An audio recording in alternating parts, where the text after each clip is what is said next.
역대상 21장 22절부터 27절까지입니다. 다윗이 오르난에게 이르되 이 타작하는 곳을 내게 넘기라. 너는 상당한 값으로 내게 넘기라. 내가 여호와를 위하여 여기 한 제단을 쌓으리니 그리하면 전염병이 백성 중에서 그치리라 하니, 오르난이 다윗에게 말하되 왕은 취하소서. 내 주 왕께서 좋게 여기시는 대로 행하소서. 보소서, 내가 이것들을 드리나이다. 소들은 번제물로, 곡식 떠는 기계는 화목으로, 밀은 소지물로 삼으시기 위하여 다 드리나이다 하는지라. 다윗 왕이 오르난에게 이르되 그렇지 아니하다. 내가 반드시 상당한 값으로 사리라. 내가 여호와께 드리려고 내 물건을 빼앗지 아니하겠고 값없이는 번제를 드리지도 아니하리라 하니라. 그리하여 다윗은 그 털값으로 금 600세겔을 달아 오르난에게 주고, 다윗이 거기서 여호와를 위하여 제단을 쌓고 번제와 화목제를 드려 여호와께 아뢰었더니, 여호와께서 하늘에서부터 번제단 위에 불을 내려 응답하시고 여호와께서 천사를 명령하시며 그가 칼을 칼집에 꽂았더라. 아멘. 기도하겠습니다. 하나님이 이 시간도 저희를 말씀 앞에 나오게 하심을 감사합니다. 이 말씀을 우리가 듣고 이 말씀 온전히 붙들려서 오직 십자가 예수님의 공로 그 은혜 안에 사로잡기를 원하오니 이 시간도 성령이 우리를 붙들어 인도하소서. 예수님 이름으로 기도합니다. 아멘. 다윗이 사탄의 충동으로 이스라엘을 계속한 일로 인해서 이스라엘 백성이 7만 명이 전염병으로 죽는 엄청난 결과를 가져왔습니다. 그런데 하나님의 본래 뜻은 그 7만 명이 죽는 것으로 멈추는 것이 아니고 전부를 멸하는 것이 본래 뜻이었죠. 15절에서 그렇게 얘기하고 있거든요. 하나님이 예루살렘 멸하러 천사를 보내었다. 그런데 천사가 멸하려고 할 때에 하나님이 뜻을 돌이키시고 내 손을 거두라 이렇게 하셨단 말입니다. 그래서 천사가 자기 일을 그치고 오르난의 타작마당 곁에 서 있는데 다윗이 천사의 모습을 봅니다. 다윗이 본 천사의 모습은 칼을 빼서 손을 들고 예루살렘 하늘을 향해서 손을 뻗고 있는 그런 모습이었단 말이에요. 칼을 빼서 하늘을 향해 들고 있다. 이건 심판을 의미를 하고 있는 겁니다. 그래서 다윗이 위기감을 느꼈는지 장로들과 함께 굵은 배를 입고 얼굴을 땅에 대고 엎드려서 하나님께 기도를 한단 말입니다. 그 이야기가 17절에 나오는데 기도 내용이 뭔가 하면은, 범죄하고 악을 행한 자는 백성이 아니고 다윗 나 자신이니까 자기와 내 아버지 집을 치시고 백성에게는 재앙을 내리지 말아달라. 그게 다윗의 기도였습니다. 죄에 대한 재앙을 다윗 홀로 받겠다 그런 것인데, 이게 어찌 보면은 백성을 다스리는 왕으로서 아주 바람직한 그런 태도다 이렇게 할 수가 있겠죠. 백성의 죄를 내가 그들 책임이 아니고 내 책임이니까 나에게만 재앙을 내려달라. 백성을 사랑하는 그런 모습으로 비출 수 있단 말입니다. 그렇게 다윗이 기도를 한 후에 천사 가세에게 명령을 합니다. 다윗에게 가서 오르난 타작마당에서 여호와를 위해 제단 쌓으라 그렇게 명령을 하고 가시 그 말을 다윗에게 전한단 말입니다. 그 말대로 다윗이 오르난 집으로 가가지고 타작마당에서 제단을 쌓고 번제와 화목제를 드립니다. 그리고 제단 쌓은 결과는 하나님께서 불을 내려 응답하시고 27절에서 말한 것처럼 칼을 칼집에 꽂는 심판이 그치죠. 그런 결과가 되어지는 것이에요. 재앙이 완료가 되었단 말입니다. 제사로 인해서. 결국에 이 다윗의 죄로 인한 이스라엘의 재앙은 다른 것도 아니고 제단 쌓은 것으로 해결이 되는 거예요. 그러면 우리에게 또 의문으로 다가오는 것이 뭔가 하면은, 지난 주일에 말씀을 드린 대로 이왕 다윗이 제단을 쌓은 것으로 죄가 해결되는 것이라면은 굳이 전염병으로 7만 명을 죽게 할 필요가 있겠냐, 그런 의문을 가질 수가 있단 말입니다. 하나님은 이미 다윗을 오르난 타작마당으로 보내서 제단을 쌓게 할 그 뜻을 가지고 계셨습니다. 이미 그 뜻을 가지고 다윗으로 하여금 오르난을 만나게 하신 것이죠. 그러니까 다윗이 제단 쌓고 제사를 드리면 하나님 응답하시고 또 천사로 하여금 칼을 칼집에 꽂게 하는 것 모두가 다 하나님의 계획이란 말입니다. 그렇다면은 그게 어차피 하나님이 세운 계획이고 뜻이라면은 7만 명을 죽이지 않아도 되지 않겠는가, 그런 생각을 해볼 수가 있다는 것이에요. 이런 점들을 우리가 하나하나 생각하면서 성경을 보게 되어지면은 하나님께서 일하시는 방식은 우리가 그 짐작하는 것, 우리가 예상하는 것과는 전혀 너무 판이하게 다르다. 이걸 우리가 실감하지 않을 수가 없습니다. 그러면서 우리는 하나님의 일하심은 내 지식 가지고는 도무지 파악할 수가 없다. 이것이 인정이 돼야 돼요. 성경 보면서 하나님께서 일하시는 것은 내 생각 가지고 도무지 따라갈 수가 없어. 이게 인정이 돼야 되는 것이죠. 그렇게 인정되면서 결국 우리가 알고 있는 하나님에 대해서 모든 것이 내려놔야 한단 말입니다. 내가 알고 있는 하나님은 내려놓으셔야 하는 것이에요. 그렇기 때문에 성경을 쉽게 보려고 하면 안 되는 겁니다. 이 성경에서 익숙한 구절을 내가 알고 있는 대로 받아들이고 어렵거나 모르는 내용이 있으면 대충 넘어가는 태도, 안 돼요. 성경 그렇게 보시면 안 되는 것이죠. 내가 뭐 하나님도 알고 예수도 알고 있으니까 모르는 성경 대충 넘어가도 믿음에는 별로 지장이 없을 것이다. 이건 큰 착각입니다. 그렇게 성경을 대충 모르는 건 넘어가고 내가 알고 있는 것을 그렇게 받아들이고 이렇게 나아가면 끝까지 내가 옳다는 생각대로 나아갈 수밖에 없어요. 그리고 하나님 어떤 분인가를 파악하지도 못한 채 내 생각대로만 나아가는 그런 결과가 되어진단 말입니다. 그래서 우리가 이 성경을 좀 본문도 제대로 좀 파악을 하려면은 이 본문을 우리가 좀 이제 들어가기 전에 먼저 21장이 어떤 순서로 이제 되어 있는가를 좀 아실 필요가 있습니다. 순서가 있어요. 21장은 먼저 이스라엘을 기수한 다윗지로 시작합니다. 먼저 시작이 죄입니다. 다음에 하나님 이스라엘을 치는 심판, 그리고 다윗의 회개가 있단 말입니다. 회개 다음에 하나님의 심판이 있고, 이제 그 다음에 타장마당 제사가 있고, 그 다음에 하나님의 용서, 이렇게 죄가 이제 해결되는 것으로 되어 있어요. 순서가 뭐냐면은 죄가 있고, 회개가 있고, 심판이 있고, 제사의 용서가 있단 말입니다. 이게 21장의 순서인데, 이 순서가 우리가 이제 알고 있는 어떤 하나님의 구원 방식, 일하심과 맞냐고 하는 것입니다.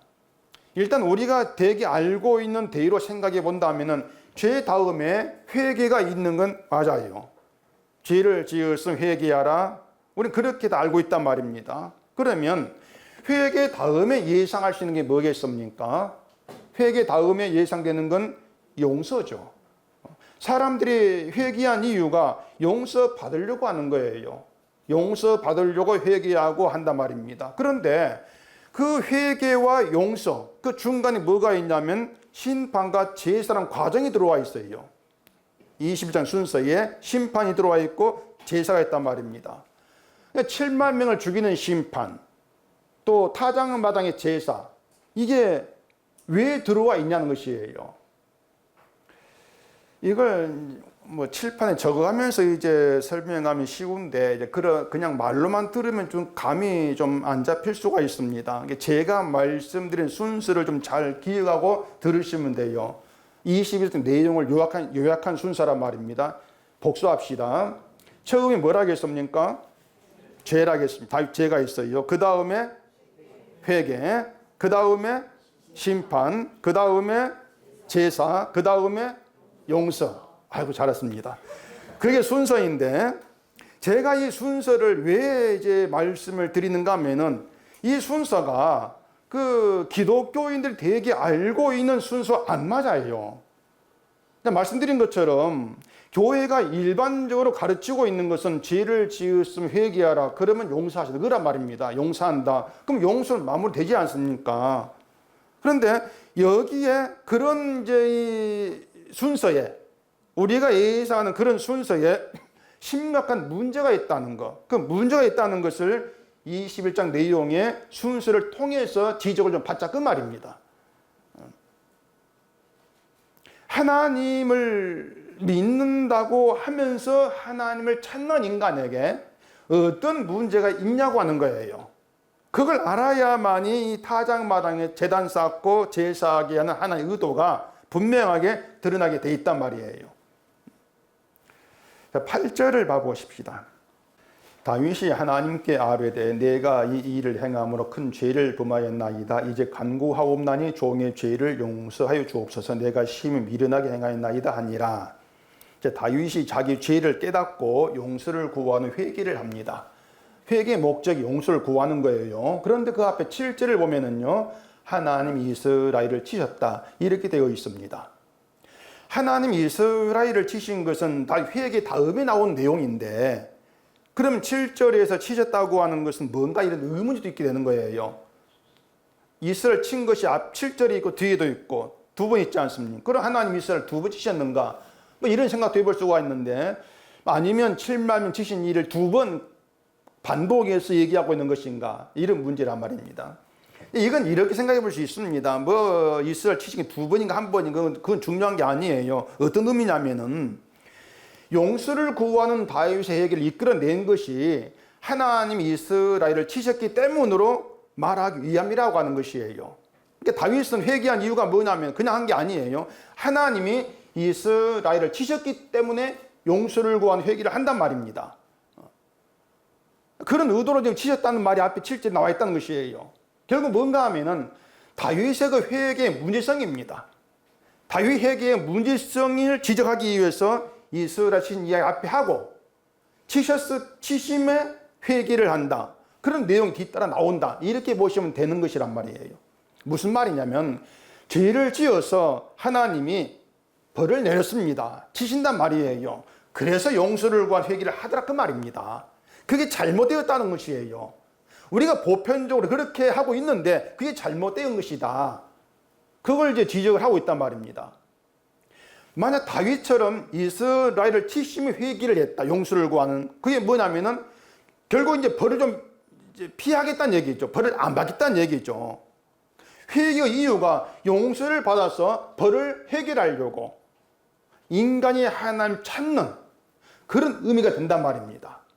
바로 이것이 믿음이 아니고 회개가 아니라는 거예요. 결국 다윗 회개는 회개가 아니란 말입니다. 왜냐면요, 하나님은 인간이 찾는다고 해서 만나지는 분이 아닙니다.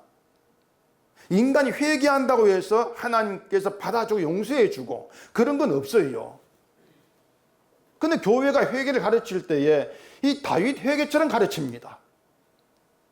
판박이에요. 다윗 회개에 떠나지 않습니다. 기독교인을 회개하는 의미가, 이유가 다윗과 똑같단 말이에요. 평소엔 다윗 회개에 관심 없이 살아갑니다. 회개에 관심이 없어요.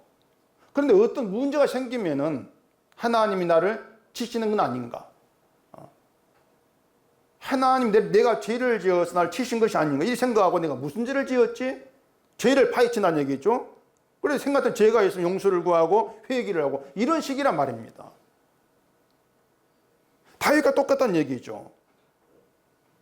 죄를 회개하면 하나님께서 용서하고 내게 내린 벌도 멈추지 않겠는가? 이런 계산인데 그런 회개에는 용서의 효능이 없습니다. 다윗이 용서를 구하는 회개를 했고 하나님께서 다윗 회개를 받아주셨다면은 이스라엘을 멸하겠다고 한 하나님의 심판은 다윗 회개로 그쳐야 돼요. 그게 우리가 예상하는 것이고, 그런데 회개를 했음에도 불구하고 심판을 만난단 말입니다. 심판이 그치질 않는 거예요. 이게 무슨 뜻이겠어요? 결국 이것이 우리 지금 의미하는 게 뭐냐면, 이 사람이 나의 목적과 나의 뜻과 나의 의도를 가지고 하나님을 찾고 하나님께 나아가겠다고 해봐야 결국 만나지는 건 심판이다. 그걸 보여주고 있는 거예요. 하나님을 만나는 게 아니란 말입니다. 심판을 만날 뿐이지. 인간이, 우리가 아무리 선한 방식을 가지고 하나님을 찾는다 할지라도 결과는 심판입니다. 죄가 해결되지를 않아요. 결국 그렇게 인간이 행하는 모든 건 헛되다고 하는 그걸 드러내는 것이고 이걸 우리가 늘 간과하면 안 된단 말입니다. 결론은요, 하나님은 사람이 하는 걸 보시고 선악을 판단치를 않습니다. 하나님은 인간이 하는 모든 일을 악하게 여기는 게 전부입니다. 우리는 이스라엘을 계수한 일이 악하다고 생각하지를 않습니다. 그게 뭐 그렇게 악한 일이냐, 그거죠. 왕으로서 얼마든지 할 수 있는 그런 일로 우리는 받아들인단 말입니다. 그렇게 생각을 하는 우리가 내가 하고 있는 일을 하나님께서 악하게 보신다, 그렇게 생각하겠냐 말입니다. 물론 뭐 사람을 죽인다, 사기를 쳤다, 돌출했다 이렇게 했다면은 하나님이 악하게 보실까 이렇게 감은 잡죠. 근데 그런 거 말고 내가 회개를 해요, 예배를 드립니다, 내가 하는 구제, 내가 하는 선교 이런 등등의 모든 일들을 우리는 믿음이라 하는데 그런 모든 일들을 하나님께서 악하게 여기신다, 그리 생각할 사람은 없습니다. 선하다고 생각하는 것이지. 그러니까 우리는 뭐냐, 우리는 내가 하는 모든 믿음의 행위를 선한 것으로 이렇게 우리는 그렇게 간주한단 말이에요. 이렇게 말씀을 드리면은 모든 걸 무조건 죄로 몰아가는 건 아니냐, 그럼 아무것도 하지 말란 말인가, 이런 불만이 있을 수도 있는데, 제가 지금 말씀을 드리고 있는 것은요, 내가 하는 일, 하나님을 믿는 내가 해야 하는 일, 그렇게 알고 있는 게 악하다, 그 말입니다. 내가 하는 일, 믿음이 있는 내가 하나님을 위해서 해야 될 일, 그렇게 보는 게 악하단 말이에요. 그러니까 뭐냐면 내가 하는 회개는 회개가 아니란 것이에요. 내가 한다고 생각하는 어떤 것도 하나님은 정당한 선한 것으로 받지 않으시고 악하게 여기십니다. 아무것도 하지 말란 말인가, 이런 불만도요, 믿는 자가 해야 될 행함이 있다는 생각에서 그런 불만이 나오는 것이에요. 결국에는 해야 할 일이 있는데 그런 아무것도 하지 말란 말이야, 그런 불만이 나오는 것이죠. 바로 그것을 하나님이 악하게 여기신다, 그 점 우리가 분명히 좀 아셔야 돼요. 다윗이 오르나니 타작마당에서 제단을 쌓은 것은 다윗이 자발적으로 구상해서 한 일이 아니고 하나님이 다윗에게 명한 일입니다. 하나님이 명하신 일에 하나님께서 응답을 하신 거예요. 하나님의 일에 하나님이 응답하시고 그것으로 죄가 해결된 것입니다. 인간의 구상도 아니고 인간이 한 일도 아니고. 그래서 다윗이 제단 쌓고 뭐 제사를 드리고 그런 것을 다윗이 한 일로 그렇게 보면 안 되는 거예요. 하나님이 다윗에게 개입하셔서 행하신 하나님의 일로 보셔야 되죠. 그리고 다윗은 그 하나님의 일에 참여되고 있는 것 뿐이에요.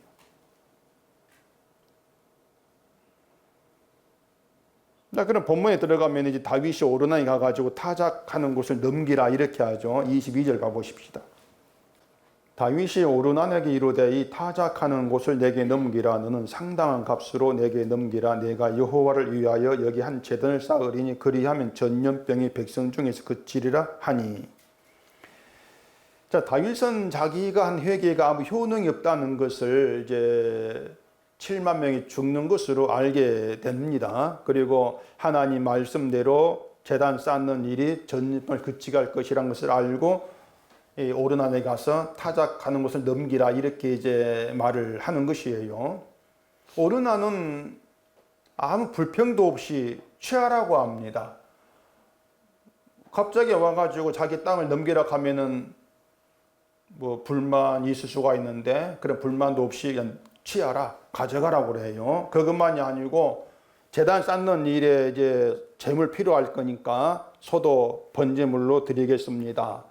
또 화목이 필요한데 곡식 떠는 기계도 화목 쓰세요. 또 밀은 소짐으로 드리겠습니다. 다 드리겠다는 거예요.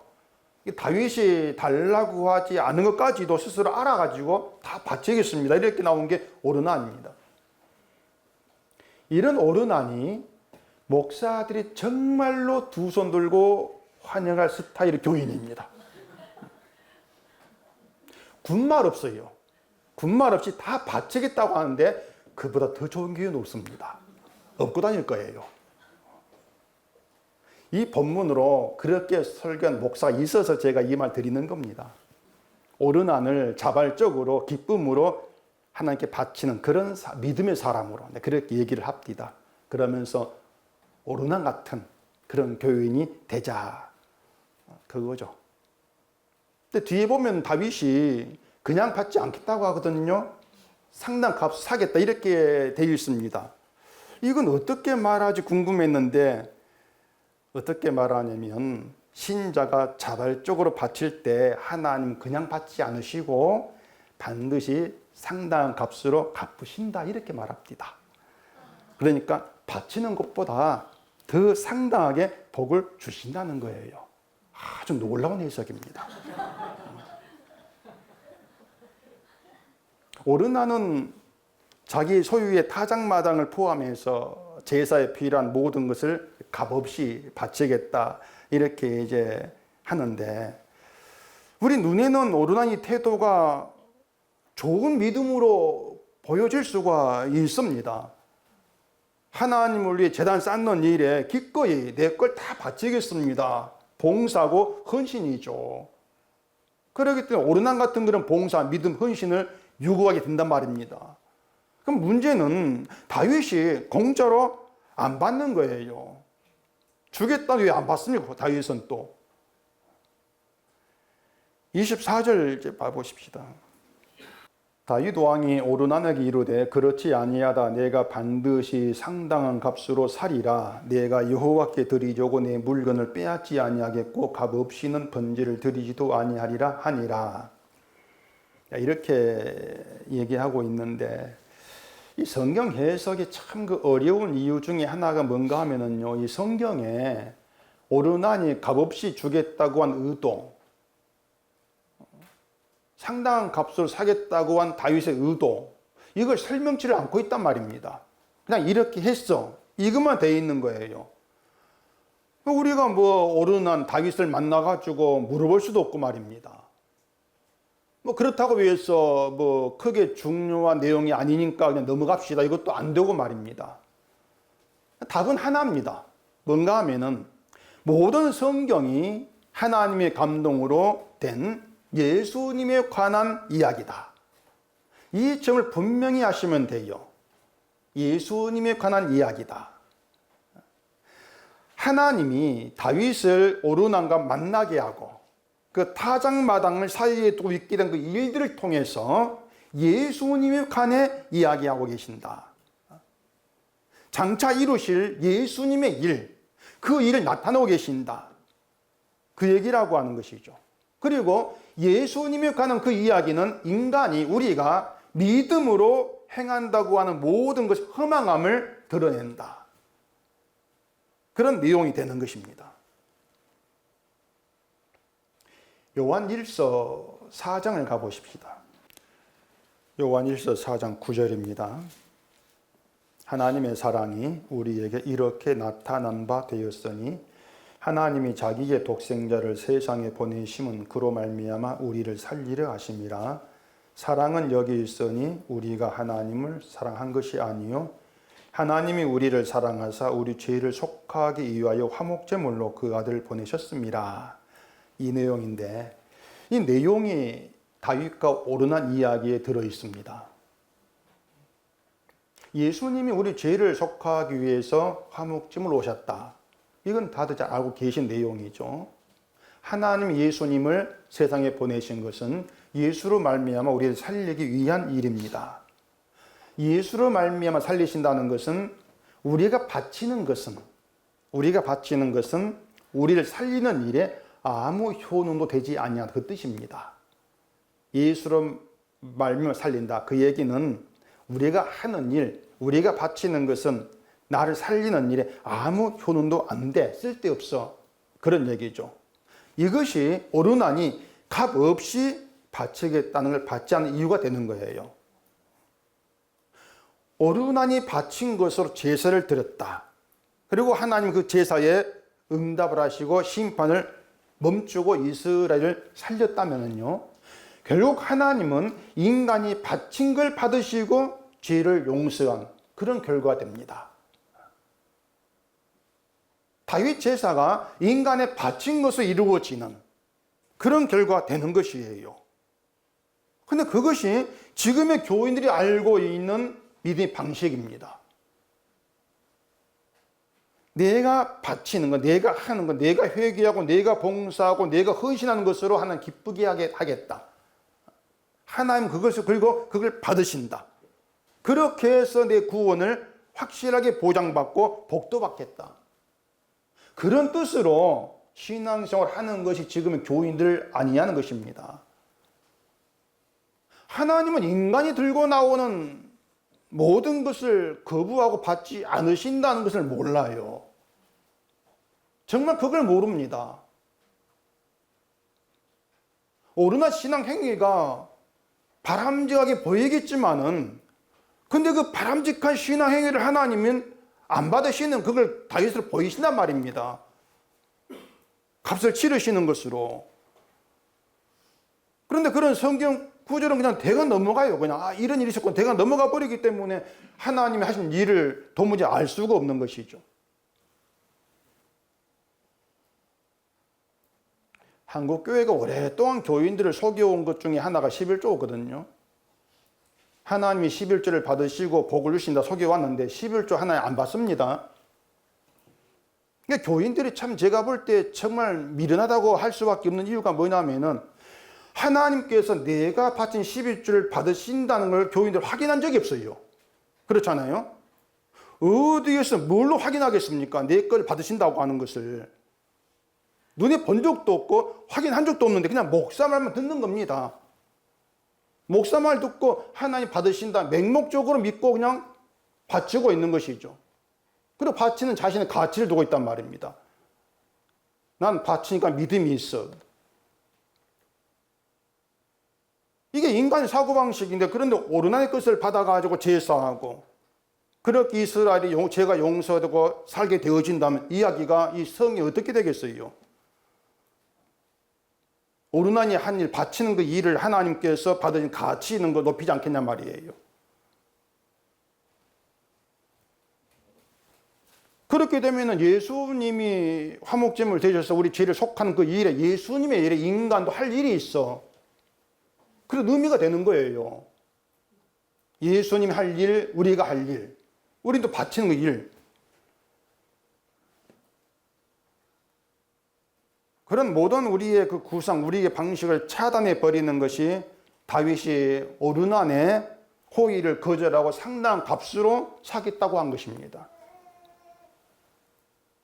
다윗에게는 하나님의 언약이 있다 그랬습니다. 한 개인의 행동으로 보시면 안 돼요. 그냥 하나의 언약이 있어요. 다윗이 죄를 범하고 용서받겠다고 회개하는 지극히 인간적인 행동들 하나하나도 그런 것들을 통해서 하나님의 언약이 무엇인가를 보여주고 있단 말입니다. 다윗이 뭐 언약을 받았으니까 언약에 맞는 죄 없는 선한 일을 할 것이야, 이건 착각이에요. 언약이라고 하는 것은, 언약의 의미는 죄 가운데 드러나기 때문에 다윗 죄 속에서 언약이 드러나고 있는 거예요. 그렇게 다윗을 하나님이 사용하신단 말입니다.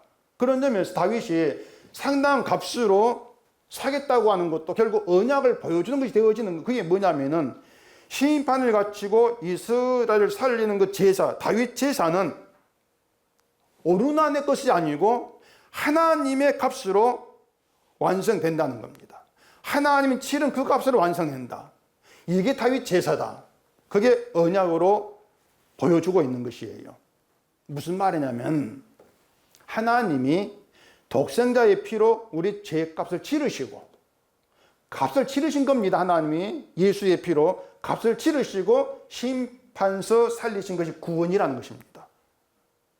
그 구원에 우리 것은 들어갈 수가 없는 것이죠. 그러니까 오르난과 다윗의 만남, 오르난은 내 걸 바치겠습니다. 다윗은 거절한다. 값을 치르겠다. 그 이야기들, 그 내용들이 바로 하나님의 구원 방식, 예수의 피로 값을 치르고 우리 구원한 그 방식을 보여주고 있단 말이에요. 이게 성경입니다. 그렇게 천사에게 칼을 칼집에 꽂아라. 그렇게 하심으로 심판이 멈추고 살림을 받은 이스라엘의 구원은 결국은 값 없이 받은 거예요. 이스라엘이 치른 값이 없는 것이죠. 하나님이 치렀으니까. 이걸 두고 값 없는 구원 이렇게 말한단 말입니다. 값 없는 구원이다.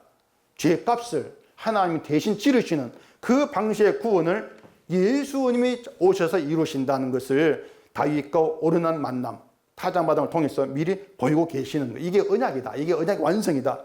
그렇게 드러내고 있단 말이에요. 이게 또 로마서 3장이 나오거든요. 로마서 3장도 가보십시다. 로마서 3장 22절입니다. 곧 예수 그리스도를 믿음으로 말미암아 모든 믿는 자에게 미치는 하나님의 은이 차별이 없느니라. 모든 사람이 죄를 범하였음에 하나님의 영광에 이르지 못하더니 그리스도 예수 안에 있는 성령으로 말미암아 하나님의 은혜로 값없이 의롭다 하심을 얻은 자 되었느니라. 우리가 예수 그리스도를 믿는다고 하는 것은요, 그 믿음의 내용이 뭔가 하면은 예수님이 자기의 피로 죄값을 대신 치르시고 우리의 구원을 이루신 그 일을 믿는다는 겁니다. 그게 믿음 내용이 되어 있어야 돼요. 그 내용이 빠지면 그건 믿음이 아니에요. 그렇기 때문에 그 예수님이 대신 값을 치렀다 그 믿음 내용에 우리가 한 일, 우리의 어떤 그 공로가 가치 있는 것으로 들어갈 수 있냔 말입니다. 들어가면 안 되는 거죠. 그건 믿음이 아닌 거 되는 것이죠. 우리가 한 일이 가치 있는 것으로 믿음에 들어가게 되어지면요, 그 믿음에는 분명히 차별이 있게 되어집니다. 인간이 한 일 들어가니까 차별이 있을 수밖에 없어요. 누구 믿으면 나은가 이런 식으로. 그런데 인간이 한 일은 빠져버리고 예수께서 피로서 이루신 그 일이 모든 믿는 자의 공평한 의가 돼요. 예수님의 일이 모든 믿는 자에게. 그 믿는 자가 뭘 하든 안 하든 건 아무 관계가 없어요. 공평한 의예요. 왜냐하면 구원받은 성도는 하나님의 은혜로 값 없이 의롭다함을 얻은 자이기 때문에 그렇습니다. 인간은 그건 빠지고 예수님의 일로 의를 얻었으니까 공평한 의가 된다. 이게 구원의 원리란 말입니다. 교회는요, 이러한 구원의 원리가 제대로 살아있어야 돼요. 이 구원의 원리가 작용되어야만이 교회예요. 때문에 교회에 이러한 구원의 원리가 제대로 작용되고 있다는 것이 어떻게 드러나는가 하면은 사람의 일에 가치를 두지 않는 거 드러난단 말입니다.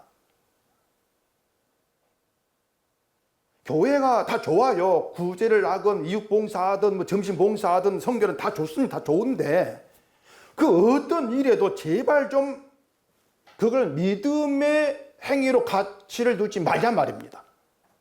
가장 좋은 건 취미생활 얘기면 되는 거예요. 취미생활로. 너무 심했나? 아니, 맞아요. 취미생활이. 구제를 하건 뭘 하든지가 내가 좋아서 하는 일입니다. 그리고 끝나면 된단 말입니다.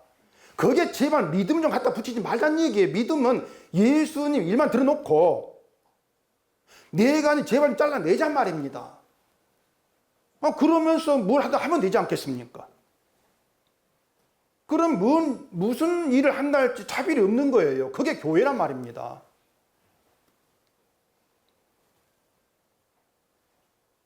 근데 지금 교회가 하고 있는 거 보면 전혀 아니에요. 자꾸 어떤 일을 통해서 교회의 가치를 하려고 길을 쓰고 있단 말입니다. 교회의 가치는 사람이 한 일로 드러나지를 않습니다. 사람이 일로 교회의 가치를 드러내려고 한다는 것은 그건 인간의 그냥 모인 인간 단체예요. 인간 종교 단체. 그게 전부예요. 교회의 가치는 예수님 피에 있습니다. 예수님께서 피로 값주고 사신 교회. 그러면 되는 거예요. 그게 교회 가치란 말입니다. 그런데 자꾸 뭐 좋은 선한 어떤 일을 해서 교회됨을 드러내고 교회 이름 높이겠다고 한다면은 그건 예수의 배 가치를 안 두는 거죠, 그것은. 예수 피만 가지고 세상의 교회됨을 알 수 있겠는가?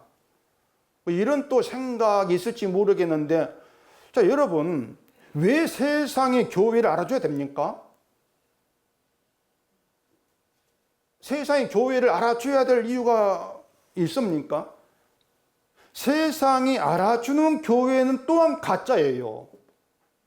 왜 그런가 하면은, 자, 교회는 값 없이 의롭다함을 얻은 성도가 함께하는 교회인데, 근데 세상이 값 없이 의롭다함을 얻었다는 것이나 하나님 값을 치르고 구원하셨다, 이걸 아냐 말입니다. 세상은 그걸 모릅니다. 구원의 원리를 모르는데 어떻게 세상이 교회를 알아요, 세상이? 알 수가 없죠.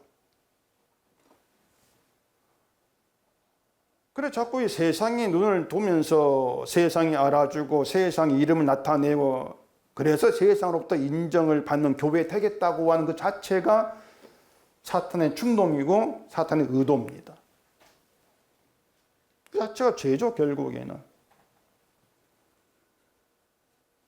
거듭 말씀드리지만 우리가 확실히 정말 그 알고 있어야 되는 것은요, 왜 인간이 하는 모든 일이 헛되냐 그 말입니다. 분명히 구제는 선한 일인데 그것도 헛된 일입니까? 전도는 신자의 사명인데 그것도 헛된 일입니까? 헛됩니다. 왜냐하면 사람 자기를 잊지를 못해요. 그래서 헛되다고 말하는 것입니다. 무슨 뜻이냐면 구제를 했는데 구제가 헛된 건 하지만 그 뜻이 아니고요, 구제를 한 나를 잊지를 못한 그 사람이 헛되다 그 말입니다. 그게 인간이에요. 인간은 구제를 하면은 구제한 자기를 잊지를 못합니다. 전도를 하면 전도를 한 나를 잊지를 못합니다. 예수님이 그랬죠. 구제할 때에 오른손이 아는 것을 왼손이 모르게 하라, 이렇게 말씀했지 않습니까? 은밀하게 하라고요. 은밀하게 하라. 그 은밀함이 뭐냐면은 남의 알지 못한 은밀함이 아니에요. 나에게도 은밀함이 돼야 한단 말입니다. 구제를 한 나도 알지를 못하는 은밀함, 그걸 말씀한 거예요. 나도 잊어라 그 말이에요. 구제야 나도 잊어라. 오른손이 한 일을 왼손이 모를 수가 없습니다. 그렇잖아요. 아니 오른손을 컵을 잡았는데 왼손이 몰라, 이게 어디 있습니까? 둘 다 내 손인데, 내 것인데. 왼손이 내 것이 아니고 뭐 남의 왼손이라면 모를 수가 있죠. 내가 모르게 오른손이 하면은. 근데 오른손 왼손 다 내 손이에요. 모르게 할 수가 없어요. 결국 예수님은 사람은 자기가 한 일을 잊지 못한다, 그 뜻을 하신 말씀이란 말이에요. 어떤 일도 사람 자기에게 은밀할 수가 없다, 그 뜻이란 말입니다. 제가 정말로 진심으로 이 분당의 그분 설교를 제가 자꾸 끄집어 드리려고 할 의도가 없는데 이 유튜브가 자꾸 충동을 해 저한테. 그래 별 수 없이 제가 또 좀 얘기를 해야 되겠는데 다 유튜브가 한 일입니다. 제 의도가 아니고. 그분이 어떤 설교를 하는가 하면은 이제 한국교회 헌금 문제를 지적을 하면서 이제 자기는 지금까지 이제 설교하면서 헌금하라고 한 적이 한 번도 없다는 거예요. 그걸 막 얘기를 합니다. 그리고 또 장로 세우고 권사 세우고 할 때에 다른 한국교회는 막 헌금 받는데 몇 천만 헌금 하는데 우리 교회는 받은 적이 없습니다, 이런 말을 해요. 그게 이제 뭔가 하면은요, 헌금을 강요하는 한국 교회에서 헌금하라는 설교를 하지 않는 자기를 잊지 않고 있는 것이죠. 그렇지 않습니까? 나는 헌금 설교한 적 없어. 자기를 잊지 않는 거예요. 그걸 어떤 목사의 어떤 바른 믿음, 그렇게 보고 있는 거죠. 자기는 그렇게 했다는 것입니다. 자기를 잊지 않는 않는 것이에요. 그냥 거기에는 헌금 설교 안 했습니다. 나를 잊지 않는 거기에는 예수의 피에 가치를 두는 믿음은 없습니다. 헌금 설교 안 한 걸 가치에 두지 않습니까? 예수의 피 앞에서는요, 뭐 헌금 설교하지 않았습니다, 목사건이 내려나, 이 모든 것은 아무 가치 없는 것들이에요. 헌금 설교하지 않은 게 복음이 아니거든요. 그것은요. 그건 소위 건전한 교회 만들기 위해 모든 목사 할 수 있는 것이에요. 그게 복음이 아니란 말입니다. 십자가도 안 주고 말이에요. 근데 그분이 저를 더 어이없게 하는 말을 하고 있는데 뭔가 하면은 헌금 설교를 하지 않았는데도 재정이 넘친다는 거예요. 장로 권사 세울 때 헌금 받지 않았는데 그분들이 알아서 자발적으로 헌금했는데 뭐 2억이 넘었다, 3억이 넘었다나? 많이도 냈더라고요. 몇 명인지 모르겠는데. 도대체 저는 그걸 들으면서 이 양반이 뭘 말하려고 하는지 분간을 못 하겠어요. 헌금 설교 안 해도 뭐 헌금 들어오는 자랑을 하고 있는 건지. 아니면 미친 겁니다. 미친 거 삭제. 좀 말이 좀 순화가 돼야 되는데 자꾸 제가. 여러분, 저도 그렇고 여러분도 그렇고 우리는 인간을 자기를 잊지를 못해요. 잊으라는 것이 아니고 잊지 못한 나를 좀 파하자 그 말입니다. 자꾸 틈만 나면 나의 바른 모습을 드러내고 싶어하는 그런 나를 좀 파악을 하자는 것이 그 인간됨이니까. 늘 내가 좀 존귀하게 대접받고 싶고 내가 한 일을 가치는 것 인정받고 싶어 한단 말이에요. 우리가 그런 인간성을 가진 사람으로 예수의 피의 가치를 무시하는 그런 자로 살아왔고 하나님께서 값을 치른 예수의 피값도 안중에 두지 않는 그런 자로 살아왔단 말입니다. 오로지 내가 살아온 신앙생활 옳은 것이고 내 믿음의 역사가 바르고 내가 아니라 가치 있다. 그런 식으로 예수를 멸시하고 있단 말이에요.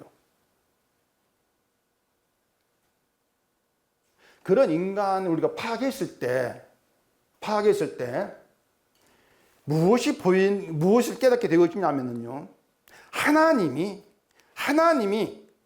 나에게 개입하지 않은 이유가 이것이구나. 개입할 수밖에 없는 이유가 바로 이것이구나. 그걸 우리는 파악을 해요. 늘 내가 나를 분간하지 못하고 난 바르게 살고 있다고 하면서 내가 예수를 멸시하고 있으면 모르고 있겠으니까 하나님 개입해야지 할 수 있나 그거예요.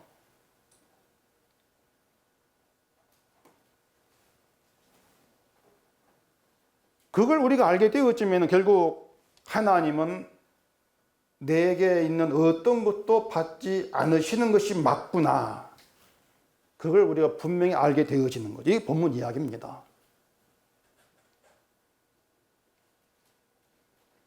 21장 순서 다시 보십시오. 다시 말씀드릴게요. 죄가 있습니다. 그 다음에 죄를 해결하고 싶어하는 인간의 방식, 회개가 있습니다. 그런데도 하나님은 심판을 합니다. 그 심판에 인해서 우리가 하는 신앙행위가 무가치하다. 이걸 보이신단 말입니다. 심지어 인간이 자기를 높이는 희생으로도 자기를 희생하는 것으로도 심판을 막지를 못하고 있습니다. 그게 17절이거든요. 아까 얘기한 대로 17절도 봐보십시다. 하나님께 아뢰되 명령하여 백성을 계수하게 한 자가 내가 아니니까 범죄하고 악을 행한 자는 곧 나이니이다. 이 양떼는 무엇을 행하였나이까? 청하건대 나의 하나님 여호와의 주의 손으로 나와 내 아버지의 집을 치시고 주의 백성에게 재앙을 내리지 마옵소서 하니라. 자, 우리가 보면은 이 다윗의 이러한 그 기도가 정말로 바르게 보인단 말입니다. 정말로. 아니, 죄의 책임을 다 제가 지겠습니다. 왕으로서 백성을 책임지고 백성을 사랑하는 그런 모습이 아닐 수가 없어요. 그러면 다윗이 이 정도로 나오면 좀 하나님이 봐줄 만도 한데 그래도 안 된다는 것이에요. 그래도 안 된다. 다윗의 그 정말 희생정신 그것도 안 된다는 것이에요.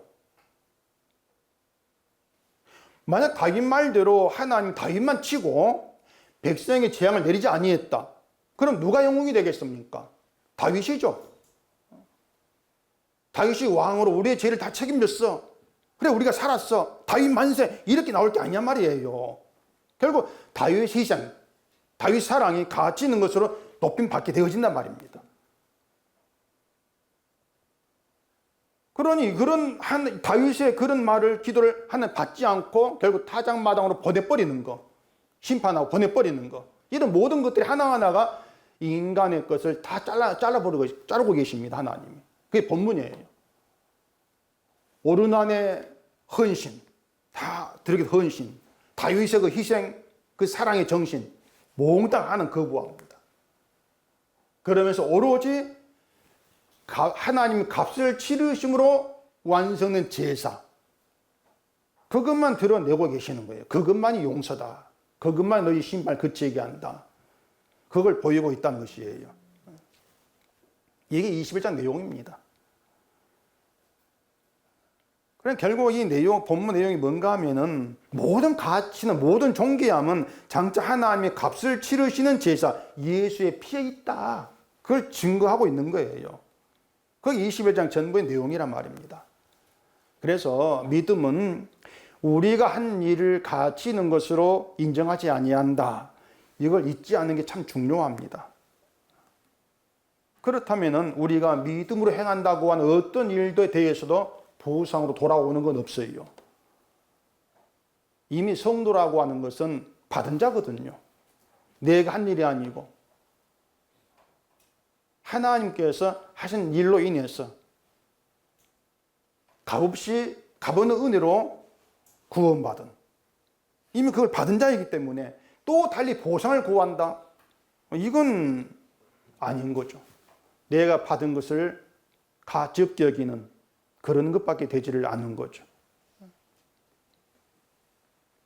그래서 뭐 믿음으로 행하면 복을 받는다. 헛된 환상이고요. 회개를 했는데도 심판이 있다. 그렇게 보셔야 돼요. 우리가 뭘 해도 여전히 우리는 죄로 인해 진미를 받을 자다. 그게 인간의 본질이라고 하는 것은 바뀌지 아니한다. 이건 우리가 명심을 해야 되는 것이죠. 따라서 제단을 쌓는 다윗이 누구를 보여주는가 하면은 죄로 인해 심판을 받을 자를 지금 보이고 있습니다. 이게 뭐냐면 성도가 십자가 앞에 나올 때 이 자기를 어떻게 인식을 해야 되는가를 보여주고 있는 거예요. 심판 받을 자로 나올 때 모든 존귀함의 가치가 예수의 피로만 집중이라 그 말이죠. 제발 심판을 받을 자로 나오라 그 말입니다. 그리고 그것은 진멸 받아서 죽을 자를 하나님이 자기의 피로 값을 치름으로 만나주시는 그 자리예요. 그 타작마당이. 인간의 것으로 받고 만드시는 것이 아니고 하나님이 자기 피로 값을 치름으로써 죽을 자를 만나시는 것. 이게 타작마당입니다. 그런데 그 오르는 타작마당에 성전이 세워지거든요. 역대야 3장 찾아보세요. 역대야 3장 1절입니다. 솔로몬이 예루살렘 모리아 산에 여호와의 전 건축하기를 시작하니 그곳은 전에 여호와께서 그의 아버지 다윗에게 나타나신 곳이요 여부수 사람 오르난의 타작마당에 다윗이 정한 곳이라. 이렇게 이제 되어 있습니다.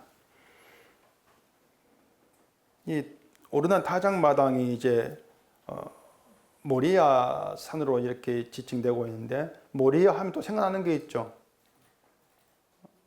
아브라함이 이삭을 바친 곳이 모리아 산입니다. 그것까지 말하면 시간 걸리니까 그거 빼버리고, 이 오르는 타작마당에 솔로몬의 성전이 세워진 것이 뭐냐면은 그것을 통해서 성전 역할이 뭔가를 보이고 있는 거예요. 성전 역할. 자, 이스라엘은 성전을 어떻게 알았냐면은 자기들이 자기 것을 들고 성전 가가지고 바치면 하나님께서 만나주신다. 그렇게 알고 있는 게 성전입니다. 그렇죠? 근데 참된 성전은 하나님이 값을 치르시고 자기 백성을 만나주는 장소예요. 하나님이 값을 치르고 자기 백성을 만나신다는 얘기예요. 다시 말해 예수님이 자기 피로 죄의 값을 대신 치르시고 우리를 만나주시는 거. 그게 십자가고 그게 성전이라고 하는 것이에요. 그래 예수님 자기를 성전 이렇게 말씀한단 말입니다. 예수님이 대신 피로 값 주고 우리를 만나신다. 그게 십자가, 예수님의 십자가. 그래 성전 이렇게 말하죠. 우리가 신앙생활 잘해야 만나주는 하나님은 없습니다. 성경이 없어요. 그래서 하나님이 이스라엘을 전염병 치시면서 멸하겠다고 한 이유는 치기 위한 징벌이 아닌 거예요.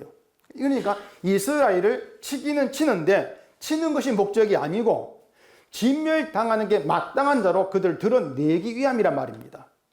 얘기 안 들어 진멸당할 자로 나오라는 것이에요. 그렇게 해서 하나님이 값을 치르고 구원한 예수의 피의 존귀함을 알게 하시는 것. 그게 타작마당의 본질이란 말입니다. 우리가 예수님을 생명이라 하죠. 생명할 조건이 뭐냐면 죽어야 돼요. 죽은 자의 생명이니까 죽지 않으면 생명 의미를 알 수가 없어요. 아까 부른 찬송 96장 한번 찾아보십시오. 96장. 성경 아닙니다. 찬송 96장입니다.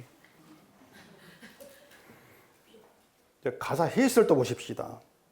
예수님은 누구신가? 우는 자의 위로와 이렇게 시작하는데 제가 수요일도 말씀드렸는데 예수님의 위로를 알려면 어떻게 돼야 합니까? 어떻게 돼야 돼요? 우는 자가 돼야 돼요. 우는 자의 위로 이렇게 말하니까. 또 없는 자의 풍성이죠. 그러면은 예수님이 나의 풍성이라는 걸 알려면 어떻게 됩니까? 먼저 없는 자, 가난한 자가 돼야 돼요. 천한 자의 높음도 그렇고 죽을 자 생명도 같아요. 천한 자리 있어야 예수님 높음을 알게 되고 죽은 자리 있어야 생명을 안다 그 말입니다. 근데 우리는 나에게 좋은 것만 골라 먹으려고 하죠. 앞에 건 신경 안 써요. 다 잘라버리고 뒤에 있는 위로, 풍성, 기쁨, 높음, 강한 빛 그것만 한단 말입니다. 아주 힘성이 못됐어요. 그래서 하나님이 개입하죠. 어떻게?